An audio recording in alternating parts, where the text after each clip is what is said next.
What's going on, guys? It's Steve.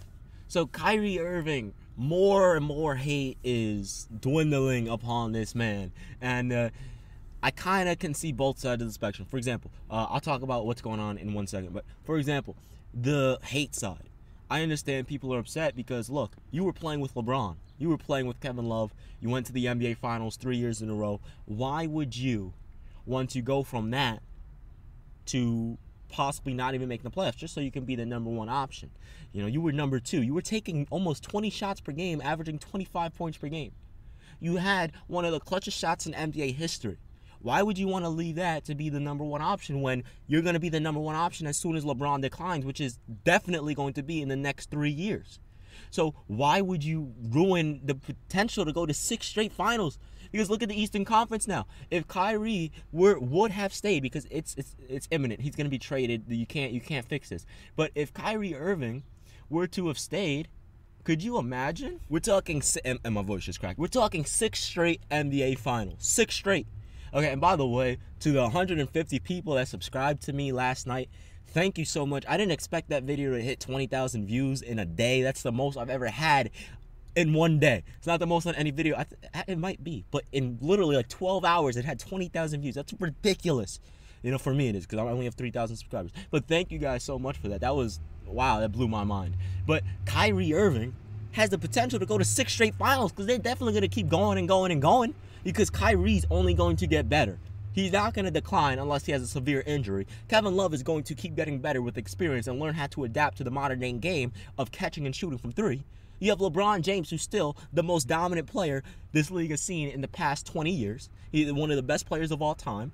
Okay, so you had the foundation. All you had to do was wait a couple years, and you would have been the number one option with the same exact team, with LeBron there, most likely. Because 2018 is going to come, yeah, people are going to say, oh, well, LeBron's going to leave. Where's he going to go?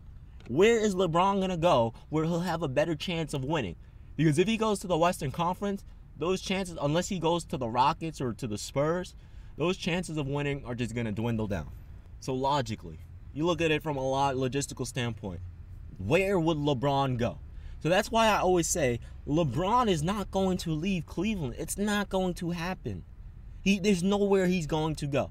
So I can understand that side of the spectrum, but then you also have to try to understand Kyrie Irving's part of the spectrum of him wanting to be the number one option, of him wanting to be the man. You have to understand that. Kobe wanted that too.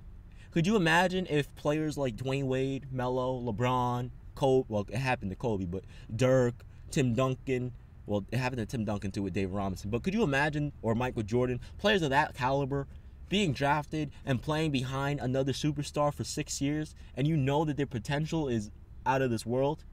So you have to look at it from both sides. So now back to some more drama with this whole Kyrie Irving fiasco. So Fox News Ohio created this new advertisement for the Cleveland Cavaliers and for, you know, to sort of throw a shot at Kyrie Irving. So pretty much what he said was, you know, look, you're either with us or you're without us. You have to be strong to be with us, and no matter what, the king, this is the king's city. And then they said, obviously the king, they weren't referring to LeBron, they were talking to themselves, which is pretty funny. So they were saying, either way, this is the king's city. So they were pretty much just having a funny laugh at it. You know, it's a funny situation. Now, do I think it's right? I mean, who cares? You know, it's the real world. Who cares if someone's making fun of it? The same way, like yesterday, I said, who cares if Steph Curry is making fun of LeBron? Okay, they've been going at it for the last 3 years, so that's fine for him to make fun of him. But where the problem lies and arises from, is the fact that Kyrie Irving was laughing and egging him on. Dude, the dude that you're still on the team with the dude that beat you 2 out of 3 times in the last 3 years, in the 2015, 2016, and 2017 NBA Finals. That is unacceptable. You have no competitive spirit if you do that.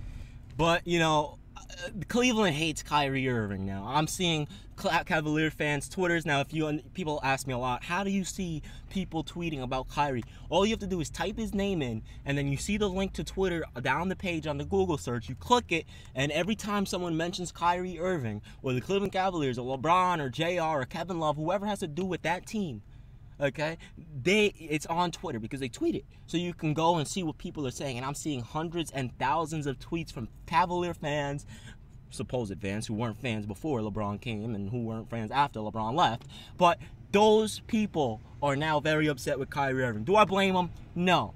However, you have to respect Kyrie's decision to say, I want to be the man. It goes both ways. I can understand both arguments, but we'll see what happens. I personally predict he's going to be traded to the Minnesota Timberwolves, and the Cleveland Cavaliers in return are going to get back Andrew Wiggins, which is kind of ironic because LeBron's the one that traded him away to get Kevin Love. But anyway, man, it's been your man Steve. I'm out of here, man. Peace.